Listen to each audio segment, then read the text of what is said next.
Police वाले की हथकड़ी उनके हाथ में लगती है। वहां एक आदमी हमसे सवाल करता है, मौलाना रामगिरी महाराज साहब जो अम्मा आयशा पर इल्जाम लगाए कि 6 साल की उम्र में निकाह किया, निकाह हुआ उनका और 9 साल की उम्र में शादी हुई, रुखसती हुई, ये बात तो बिल्कुल इस्लाम के खिलाफ कही उन्होंने। ये देखिए, इतनी भी नॉलेज और जानकारी नहीं है। वो रामगिरी महाराज साहब मुतमईन था, इतने प्रोटेस्ट हुए, इतने एहतजाजात हुए, कम से कम 70 से 76-80 FIR दर्ज किया गया उनके नाम का, लेकिन उनके हाथ में हथकड़ी नहीं लगी अभी तक। अभी मौलाना अब्दुल्ला लफ्ज कुत्ता बोल दे या कोई और आलिम दीन कुछ और बोल दे, एक दो लफ्ज इस तरह ऊंच नीच अपनी जुबान से निकाल दे तो फौरन पुलिस वाले की हथकड़ी उनके हाथ में लगती है और 10 महीने तक जाइए जनाब जेल में और सुप्रीम कोर्ट से लीजिए आप अपनी जमानत। बैरकैफ तो हमारे बच्चियों को नहीं, हमारे बड़ों को भी नहीं मालूम है दीन के बारे में। इतना बता दे रहा हूं, आप मोमिन हैं, मुसलमान हैं, हर एक मर्द औरत पर इतना इल्म सीखना फर्ज ऐन है, जरूरी है। जैसे नमाज जरूरी, वैसे इतना इल्म सीखना जरूरी है कि जिससे आप अपने अकीदे, आप अपने ज़कात के मसाइल, रोज़ों के मसाइल, हुकूकुल्लाह और हुकूकुल इबाद को पहचान सकें। इतना इल्म सीखना आपके लिए, हर एक मुसलमान के लिए जरूरी है, कंपल्सरी है। इसलिए कहा अल्लाह के नबी ने, तलबुल इल्मी फरीज़तुन अला कुल्li मुस्लिम, हर एक मुसलमान मर्द औरत के ऊपर जरूरी इल्म सीखना दीन के बारे में, अकीदे के बारे में। हमारा अकीदा क्या है? हु आर वी, हम कौन, हमारा आखिरी नबी कौन, अरकान इस्लाम कितने, इस्लाम की बुनियाद किन चीजों पर है। अगर हमने किसी अपने बॉयफ्रेंड के साथ हलो हवायू के अंदर में अपने मां बाप के रिश्तों को हमने छोड़ दिया, टाटा बाय बाय कह दिया, तो हमारे साथ क्या होगा? ये ईमान क्या है? इन तमाम बातों को जानना आप पर फर्ज है। एक आलिम दीन का बताना आपके लिए जरूरी नहीं, बल्कि आप में से हर किसी का जानना आपके लिए जरूरी है। हाँ, उसके बाद बेहतर यह है कि एक खानदान में एक आलिम होना चाहिए, एक खानदान में एक आलिम होना चाहिए। उससे भी ज्यादा बेहतर यह है कि हर घर के अंदर, हर परिवार में एक हाफिज कुरान होना चाहिए, एक आलिम दीन होना चाहिए। लेकिन चलिए नहीं है तो खानदान में तो जरूर होना चाहिए, खानदान में नहीं है मोहल्ले में जरूर होना चाहिए। झारखंड के किसी इलाके में गया, बोला मौलाना आसपास के 3 गांव में एक भी आलिम दीन नहीं है। कहां से पूछेंगे मसाइल? जरूरी है। और ये जरूरी अपने, उनके और उनके पेरेंट्स के ऊपर जरूरी है, ये इसकी फिक्र करना। आज जो हम लोग जलसे कर कर कर थक रहे हैं ना, परेशान हो रहे हैं कि भाई बच्चियां मुर्तद हो रही है, बच्चियां मुर्तद हो रही है।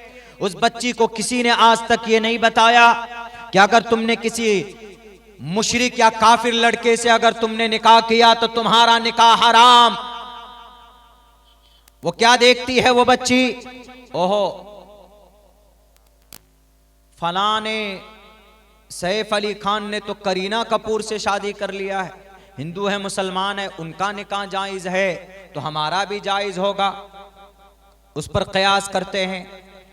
आमिर खान ने फलां से शादी कर ली, शाहरुख खान ने किसी सिख लड़की से शादी कर ली है, गौरी से। वो जब इतने बड़े बड़े हैं, ईमान वाले हैं, खान है, पठान है, दुनिया में नाम है, वो जब मुसलमान हैं, उनका ईमान खत्म नहीं हुआ तो हमारा कैसे हो सकता है? हमारा रोल मॉडल अल्लाह के नबी है और हमारा रहबर और रहनुमाई कुरान करीम से हमें मिल सकती है।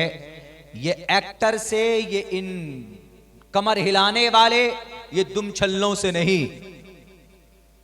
वला तनकिहुल मुशरिकीन हत्ता युमिनो वला तनकिहुल मुशरिकात हत्ता युमिन। सूरह बकरा में अल्लाह तबारक व तआला फरमाता है, तुम्हें जान देने वाला तुम पर तुम्हारे सामने में, तुम्हारे नजरों के सामने में ये कहने वाला कि तुम हमारी जिंदगी हो, तुम नहीं तो कुछ नहीं, तुम बोलो तो आसमान पे चढ़कर हम तुम्हारे लिए सितारे तोड़ कर ले आए।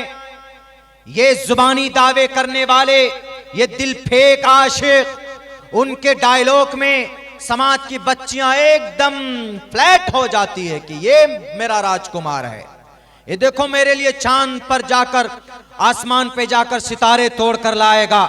याद रखो, अगर वो अपनी जिस्म को, सीने को चीर कर दिल निकाल कर तुम्हारे हाथ पर रख दे और तब भी तुम उनसे निकाह करोगे तो तुम्हारा निकाह उनसे काबिल कबूल नहीं हो सकता जब तक कि वो ईमान न ले आए, जब तक कि वो कलिमा न पढ़ लें, जब तक कि वो इस्लामी कंडीशन के हिसाब से अपने दीन के अंदर तब्दीली पैदा न कर ले, तो वह आपका, तुम्हारा आशिक नहीं बन सकता।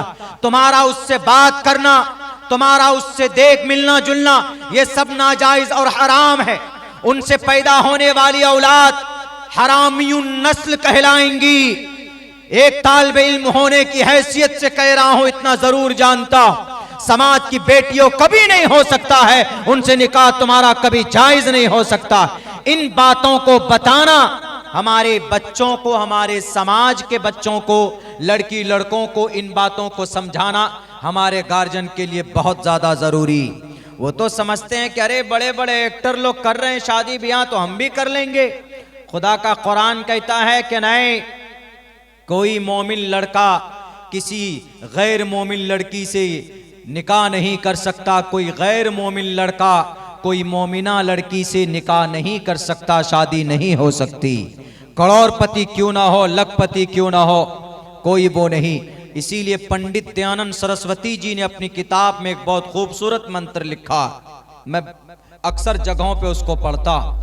अल्लाह के नबी की हदीस उसकी तस्दीक में है, बल्कि अल्लाह के नबी की हदीस को देखकर सत्यार प्रकाश में शायद, चूंकि बहुत बड़ा विद्वान भी था पंडित दयानंद सरस्वती जी, वो लिखता है, वो कहता है कि मात्रमान पित्रमान चार्यावान पुरुषो वैदा परशस्ता धार्मिकी विदिति यस्सा मास्मगमः।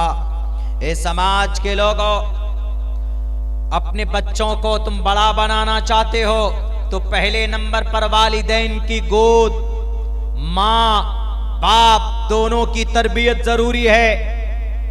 अल्लाह के नबी फरमाते हैं कुल्लुकुम राइन व कुल्लुकुम मसूलुन अन रइयती, तुम में से हर आदमी जिम्मेदार है। अब बच्चा जब पैदा होता है तो हालत इस्लाम पर पैदा होता है, उसकी तरबियत की जरूरत पड़ती। अगर वो बच्चा भजन पढ़ने वाले, हनुमान चालीसा पढ़ने वाले के घर पे पैदा होगा तो वो बच्चा हनुमान चालीसा वो पढ़ेगा।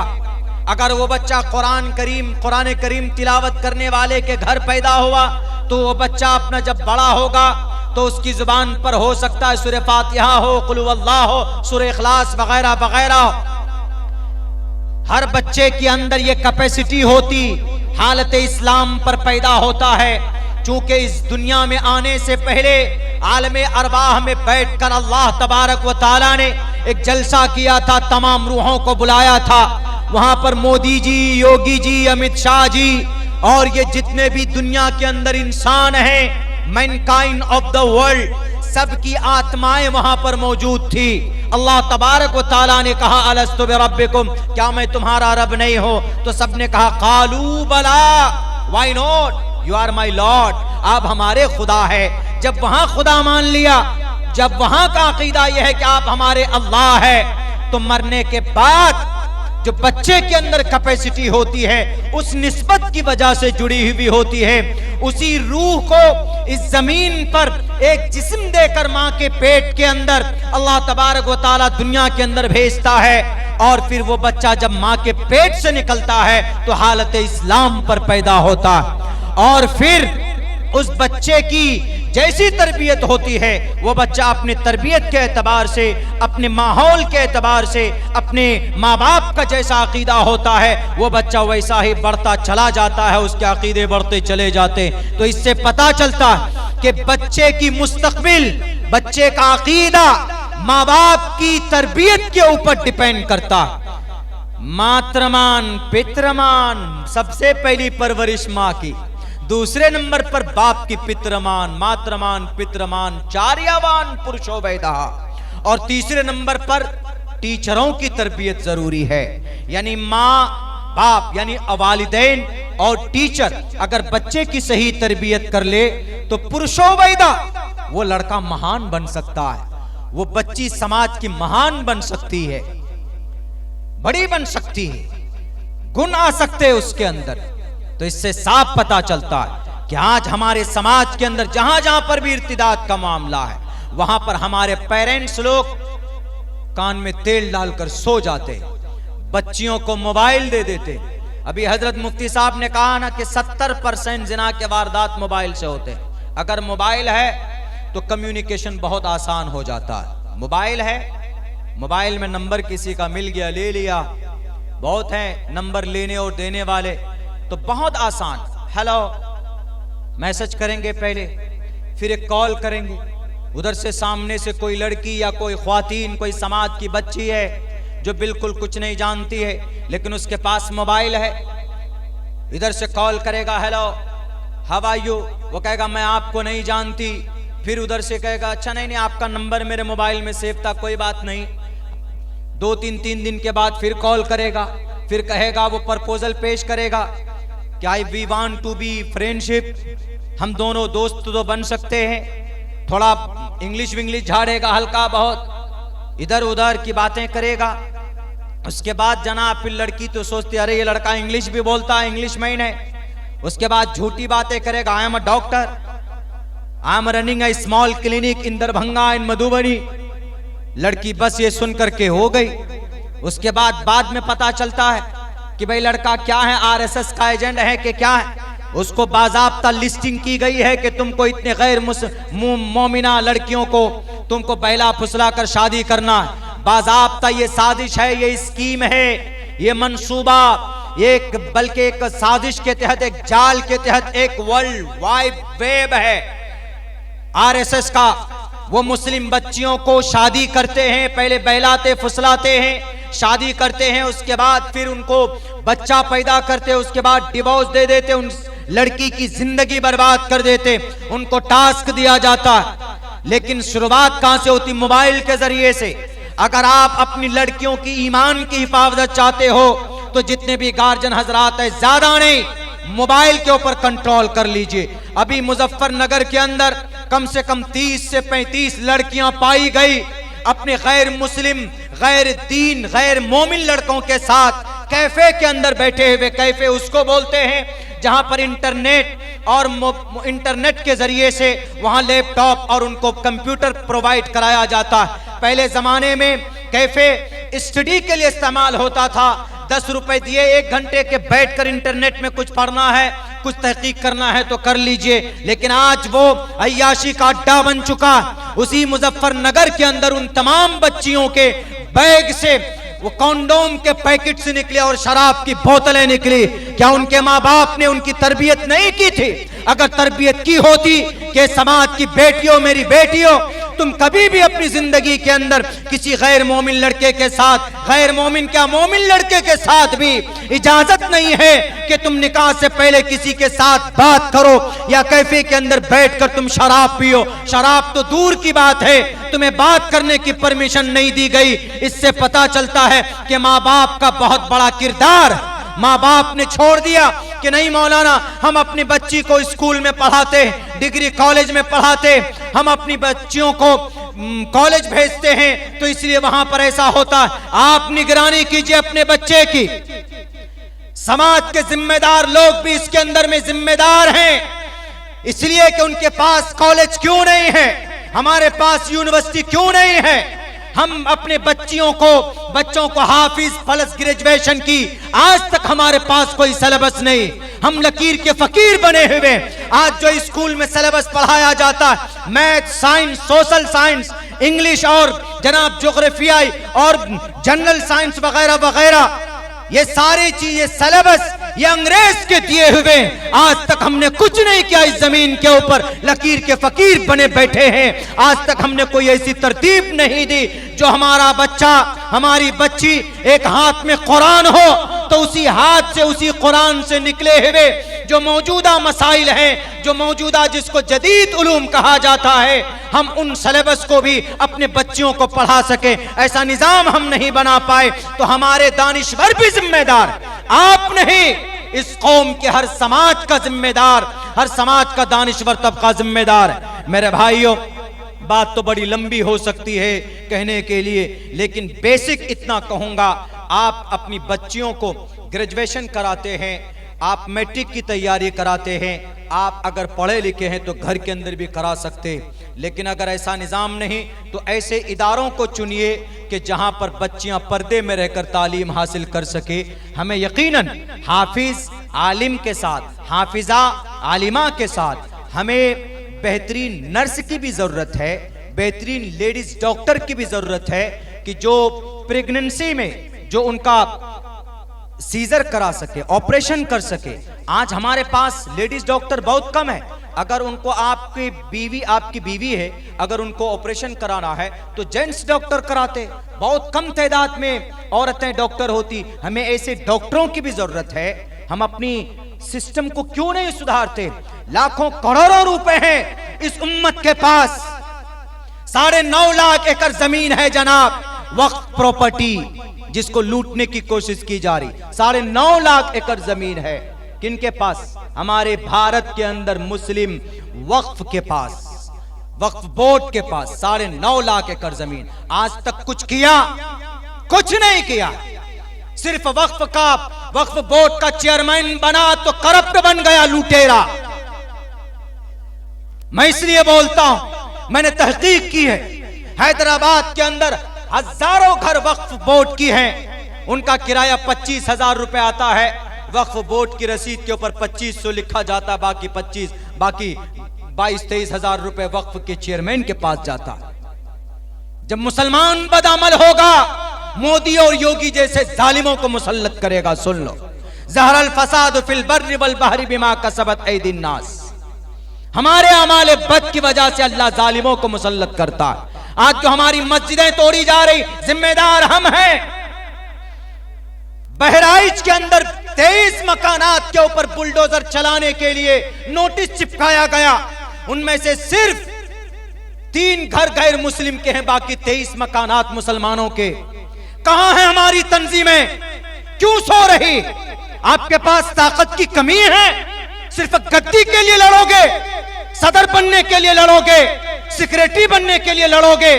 कौम के लोगों के, कौम के बच्चों की पैरों में गोलियां मारी जा रही है, आपकी जुबान बंद हो जाती। जुल्म के खिलाफ बोलना सीखें हमारी तंजीम के लोग और हमारे दानिश्वर तबका। बुज़दिल बने बैठे हैं जनाब, कुछ नहीं कर रहे हैं। यही वक्फ के ऊपर जो बिल आ रहा है ना, ये हमारे करप्ट होने की वजह से इसके ऊपर बिल लाया जा रहा है। आपको नहीं मालूम है, महाराष्ट्र में सिर्फ 1 लाख एकड़ जमीन वक्फ बोर्ड के पास, वक्फ बोर्ड की 1 लाख, उन 1 लाख में से 70,000 एकड़ जमीन, 70,000 एकड़ जमीन गैरों के कब्जे में, 30,000 एकड़ जमीन वक्फ के पास है।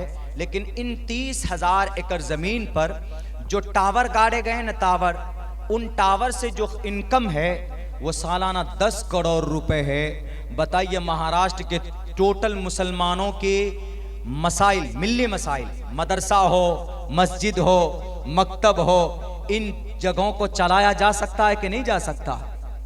वक्फ की प्रॉपर्टी से टोटल मदारिस चलाए जा सकते हैं। ऐसा ही था, वक्फ की ही प्रॉपर्टी से पहले जमाने में मदरसे चलते थे। वक्फ की प्रॉपर्टी से बहुत पैसे वक्फ के पास। 9.5 लाख एकड़ जमीन में से 4.5 लाख एकड़ जमीन तो वक्फ बोर्ड के पास रजिस्टर्ड है। पैसे आ रहे हैं तो पैसे आप कौन यूनिवर्सिटी क्यों नहीं बना रहे? मदरसों के हमारे उलमाए किराम को क्यों चंदा करना पड़ रहा है? हमारे इमाम को क्यों 100 रुपए 200 रुपए लोगों को जमा करना पड़ रहा है? पैसे कहां जा रहे हैं? सब खा खा के बैठ गए, कोई हिसाब नहीं, कोई किताब नहीं। इसीलिए अल्लाह तबारक व तआला ने कहा कि बहुत हो गया, बहुत लूटा है, आ जाओ जी अब हरकत में। अब कोशिश करो, ईमेल पे स्कैन करते रहो, लेकिन जब जालिम की बिगड़ती है नीयत तो कोई स्कैनर फिस्कैनर काम नहीं आएगा। देख लीजिएगा, इस बिल को रोकना बहुत आसान है, दाएं बाएं हाथ का खेल। लोकसभा में मौजूदा सरकार की अक्सरियत है, राज्यसभा में तो उन पार्टियों की अक्सरियत है जिनको हम वोट डालते। 142 मेंबर है किनको? अपोजिशन के। और राज्यसभा में जो मौजूदा सरकार है, जो पार्लियामेंट में ज्यादा है, लेकिन राज्यसभा में 102 ही है। वो रोक सकता है कि नहीं रोक सकता? ये लोग जिनको हम वोट करते हैं, शहादत देते हैं, लेकिन नहीं, एक ही थैली की चट्टे बट्टे हैं। ये चाहे तो रोका जा सकता, हमें स्कैन करने की जरूरत भी ना हो। सिर्फ इन लीडरों से जाकर ये कहें कि हमने आपको शहादत दी, हमने आपको गवाही दी। गांधी जी साहब, बिहार के अंदर तेजस्वी साहब, नीतीश कुमार जी, और उत्तर प्रदेश में समाजवादी अखिलेश साहब, उद्धव ठाकरे साहब, हमने आपको समर्थन किया है ना। टोपी दाढ़ी वाले यानी उम्मती मुस्लिमा माइनॉरिटीज के लोग तो आपको समर्थन करते हैं ना। आप राज्यसभा में तो बिल को रोक सकते हो क्योंकि आपकी अक्सरियत है, लेकिन नहीं रोका जाता। क्यों? वो भी चाहते, बने कानून, चाहते तो रुक सकता था, रोका जा सकता था। मैं खैर उधर जाऊंगा तो लंबी बात होगी। तो मेरे भाइयों, चूंकि मसला यहां है कि हमारे पास वसाइल नहीं है पढ़ाने के लिए, मजबूरन हमको गैरों के यूनिवर्सिटी में जाना पड़ता है, मजबूरन जाके बुर्का उतारना पड़ता हमारी बच्चियों को। हमारे पास नहीं, क्योंकि हमारे पूर्वज ने, हमारे लोगों ने आज के वक्त में जो वसाइल हैं उसका सही उपयोग नहीं किया है। इसीलिए अल्लाह इन सब से पूछेगा कि भाई क्या किए पैसों का, कहां पर बर्बाद किए। तीसरे नंबर पर पूरी दुनिया में सबसे ज्यादा प्रॉपर्टी किसी वक्फ के पास है, किसी बोर्ड के पास है, तो मुस्लिम वक्फ बोर्ड के पास। पूरी दुनिया में 30 वक्फ बोर्ड से हैं भारत के अंदर, किसी में छानबीन नहीं की गई, किसी पर कानून नहीं आया, सिर्फ मुस्लिम वक्फ बोर्ड के ऊपर क्यों कानून आया? समझते? क्योंकि सबसे ज्यादा करप्शन इसी वक्फ बोर्ड के अंदर है, सबसे ज्यादा घोटाला। वक्फ बोर्ड का चेयरमैन बैठकर सिर्फ निगरानी कर सकता, उसको बेच नहीं सकता। 1990 से लेकर सन 2002 तक महाराष्ट्र में वक्फ की 11,000 करोड़ रुपए की वक्फ की जमीनें बेची गई है। ऐसे नहीं आए जालिम लोग। तालीम पर कोई मेहनत नहीं, वही मौलाना अब्दुल्ला मेहनत करेगा तो एक स्कूल चला सकता है अपनी मेहनत से। मुफ्ती अबूजर साहब मेहनत करेंगे, चंदा करेंगे तो कुछ बच्चों को एक छोटा सा इदारा चला सकते हैं बस। अल्लाह के नबी के जमाने में, खुलफाए राशिदीन के जमाने में, ताबईन के जमाने में, तबे ताबईन के जमाने में चंदा नहीं होता था। सैकड़ों मदरसे चलते थे वक्फ की प्रॉपर्टी से। मुल्क शाम के दमिश्क के अंदर हनफी मसलक के कम से कम 65 मदरसे चलते थे वक्फ की प्रॉपर्टी से। वहां के दमिश्क के लोगों की वक्फ के जितने भी प्रॉपर्टी थे। शाफिल मसलक के 55 मदरसे चलते थे, हम्बली के 11 मदरसे चलते थे, मालकी के 15 मदरसे चलते थे, और दिगर मकतबे फिक्र के लोगों के मदरसे चलते थे। पैसों के लिए चंदा नहीं करना पड़ता था जैसे आज चंदा करना पड़ रहा है। खुदा की कसम, कौम के जिम्मेदार लोग, इनकी सबसे पहले गर्दन पकड़ी जाएगी। हम सब अगर एक गांव वाला चाह ले कि भाई हम अपने एक ऐसा स्कूल बनाएंगे, एक ऐसा तालीमी निजाम बनाएंगे जिसमें एक तरफ कुरान और हदीस की भी तालीम हो और वहीं पर अपने बच्चों को मैट्रिक की भी तालीम हम कराएं। मेरे स्कूल में है निजाम, जाइए आप। हमने हाफिज प्लस ग्रेजुएशन, हाफिज प्लस मैट्रिक, यानी 8 साल के अंदर बच्चा नर्सरी में आएगा तो मैट्रिक, जब इधर से मैट्रिक करेगा 8 साल में, और वही बच्चा नूरानी कायदा से शुरू करेगा तो मैट्रिक होते होते वो हाफिज कुरान बन करके जाएगा। ऐसा निजाम बनाया जा सकता, बनाए आए लोग सामने तब ना, ज्यादा नहीं। अगर इलाके के अंदर, गांव के अंदर 10,000 घर है, आबादी है, 100 रुपए महीने के निकालेंगे तो कई लाख रुपए की आमदनी हो सकती। पूरे भारत के अंदर अगर 10 करोड़ मुसलमान हर दिन 1 रुपए जमा कर ले तो सालाना 3,500 करोड़ रुपए जमा हो सकता। क्या पूरे भारत में मुसलमान 10,000 नहीं है, 10 करोड़ नहीं है? 1 रुपए कौन सी बड़ी दौलत है? देने के लिए कौम तैयार है, लेकिन लेने वालों को भी एक प्लेटफॉर्म पर आकर खड़ा होना होगा। उनको अपनी जिम्मेदारी का एहसास देना दिलाना होगा, नहीं तो कोई भी आएगा हमारी शरीयत के ऊपर उंगली उठाकर चला जाएगा। हमने कहा वहां के लोगों को, उन्होंने कहा कि मौलाना बताइए जरा अम्मा आयशा के बारे में बातचीत हुई। हमने कहा कि अम्मा आयशा सिद्दीक़ा रज़ी अल्लाह ताला अन्हा बहुत ज़्यादा ज़हीन व फ़तीन थी। यकीनन 6 साल की उम्र में निकाह हुआ है और 9 साल की उम्र में रुखसती हुई है अम्मा आयशा सिद्दीक़ा रज़ी अल्लाह ताला अन्हा का, इसमें कोई शक नहीं है। ये बिल्कुल मुस्तनद है, मुअतमद है, लेकिन उसको समझाने की ज़रूरत है। हमने कहा कि अपनी समाज की बेटियों को भी अम्मा आयशा सिद्दीक़ा रज़ी अल्लाह ताला अन्हा की सीरत और सहाबा और सहाबियात की सीरत अपनी बच्चियों को पढ़ाइए, तो इंशाअल्लाह अम्मा आयशा सिद्दीक़ा की कोई ना कोई सिफत को अगर फॉलो कर ली वो बच्ची, तो कभी भी अपने ईमान का सौदा नहीं कर सकती। अम्मा आयशा वो हैं कि जिनसे तकरीबन 2000 हदीसें रिवायत की गई है, मरवियात है उनके। 6 साल की उम्र में निकाह हुआ, 9 साल की उम्र में आपकी रुखसती हुई। तो वहाँ आदमी ने कहा कि मौलाना 18 तारीख को हमारा डिबेट है, रामगिरी महाराज साहब से आप चलते तो अच्छा होता, क्योंकि रामगिरी महाराज ने साफ ये कहा कि मुसलमानों की किताबों में है कि मोहम्मद ने 6 साल की उम्र में शादी निकाह किया और 9 साल की उम्र में रुखसती हुई। मुसलमानों की किताब में है, वो ये बात तो ठीक कह रहा है, तो इसलिए मैं तैयार हूँ डिबेट के लिए। तो बहुत से लोग तैयार हुए। मेरा जाना जब हुआ वहाँ पे 16 तक, गालिबन 15 तारीख को शायद वो प्रोग्राम था वहाँ का, जस्ट करीब में ही लातूर का एक इलाका है, वहाँ पर प्रोग्राम था, वो अहमदनगर का रामगिरी महाराज।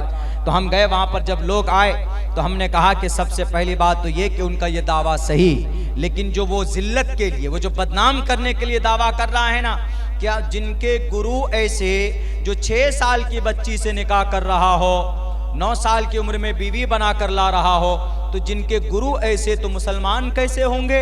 यानी जिल्लत रुसवाई जालिम बनाकर पेश किया गया। तो हमने कहा कि रामगिरी महाराज साहब को आप लाख कुरान की दलीलें दे दीजिए, लाख समझा दीजिए, समझेगा नहीं। हमने कहा 2 मंत्र लिखिए, 2 मंत्र उनको बता दीजिएगा। एक मंत्र महाभारत का है, एक मंत्र मनुस्मृति का है। पहला मंत्र तो ये है, उनको बता दीजिएगा कि अल्लाह के नबी ने 9 साल की उम्र में जो बीवी बनाकर अम्मा आयशा को लाए, ये कोई खिलाफे सोसाइटी या खिलाफे नेचर नहीं था। अम्मा आयशा बालिगा थी, उस वक्त बालिग हो गई थी 9 साल की उम्र में, क्योंकि अरब में गर्म माहौल है। गर्म माहौल का मतलब वहाँ की आब व हवा गर्म है, वहाँ के मौसम गर्म है, वहाँ ठंडा नहीं मिलेगा आपको, बहुत कम मिलेगा। गर्म आब व हवा में बच्चियां कम उम्र में ही बालिगा हो जाया करती है, बुलूगत की हालत को पहुंच जाती है। तो अम्मा आयशा को बीवी बनाने के लिए अल्लाह के नबी ने प्रेशर नहीं डाला था, बल्कि अबू बकर सिद्दीक ही आकर कहने लगे, ए मोहम्मद रसूलुल्लाह, आप अपनी बीवी को क्यों नहीं ले आते अपने घर? बड़ी हो गई है आयशा, बाप है, बाप बेटी के बारे में कभी भी गलत कदम नहीं उठा सकता।